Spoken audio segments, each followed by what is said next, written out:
Janganlah kamu mengasihi dunia dan apa yang ada di dalamnya. Jikalau orang mengasihi dunia, maka kasih akan Bapa tidak ada di dalam orang itu. Puji Tuhan. Saya mengambil satu tema, menjadi sahabat dunia adalah musuh bagi Allah. Saya percaya Bapa telah mengasihi dunia ini sehingga Ia telah mengaruniakan anaknya sehingga kita yang berdosa ini beroleh selamat. Amin. Tapi mengapa kita jangan menjadi sahabat dunia?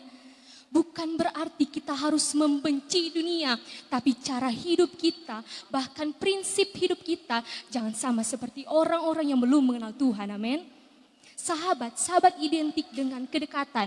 Ibaratnya saya dengan orang terdekat saya ataupun di mana tempat saya bergaul.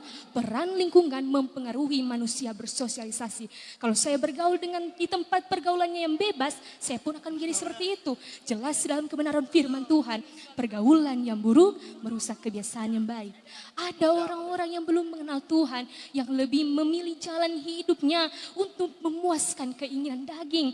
Kalau bagi kami kalangan anak-anak muda ingin merasa keren, ingin merasa gaul. Salah satu contoh dalam hal berpacaran. Hal yang belum pantas dilakukan, sudah dilakukan. Di mana kekudusan? Ingat dalam Ibrani 12 ayat yang 14. Tanpa kekudusan kita tidak dapat melihat Allah. Amin. Haleluya. Haleluya. Jangan kita menjadi sahabatnya dunia. Lalu bagaimana kita jangan menjadi sahabat dunia? Satu, hidup bergaul karib dengan Tuhan, menjadi sahabatnya Tuhan. Ada Mazmur, dalam Mazmur 25 ayatnya yang ke-14. Tuhan bergaul karib dengan orang yang takut akan Dia.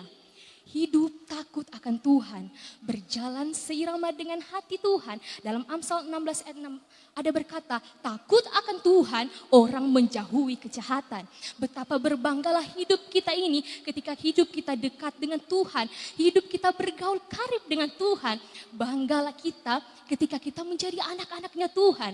Tapi ingat, bukan berarti kita sudah di dalam Tuhan dan kita sudah bebas dari segala tantangan-tantangan yang ada di dalam dunia. Tapi berbedanya ketika hidup kita bergaul karib dengan Tuhan. Ada satu pujian berkata, bersamamu Bapa, ku lewati semua. Jaminan kebenaran firman Tuhan dalam Matius 28 ayat 20. Dan ketahuilah aku menyertai kamu senantiasa sampai kepada akhir zaman. Yang berikut, miliki prinsip hidup yang benar di dalam Tuhan. Itu adalah pilihan yang tepat. Amin. Ada perumpamaan dua macam dasar. Ada orang bodoh yang mendirikan rumahnya di atas pasir. Ketika badai datang, banjir melanda, rumah itu pasti hancur. Tapi berbeda dengan orang yang bijaksana. Ketika ia membangun rumahnya di atas fondasi yang kuat, di atas batu, itu adalah dasar yang kuat. Ketika badai datang, rumah itu tetap teguh berdiri kokoh karena ada dasar yang kuat. Kita tidak tahu apa yang akan terjadi hari-hari depan nanti. Tapi firman Tuhan sudah mengingatkan bagi kita.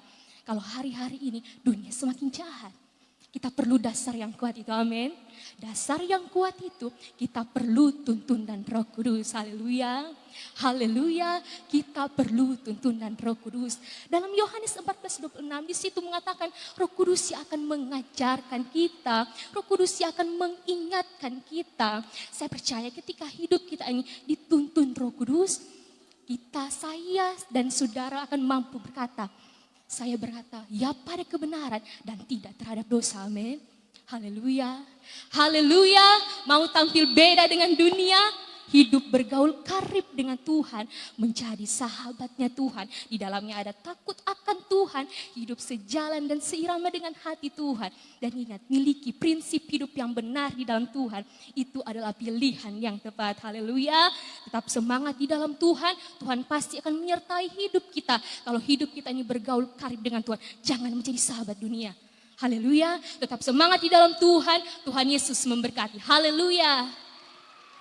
Kita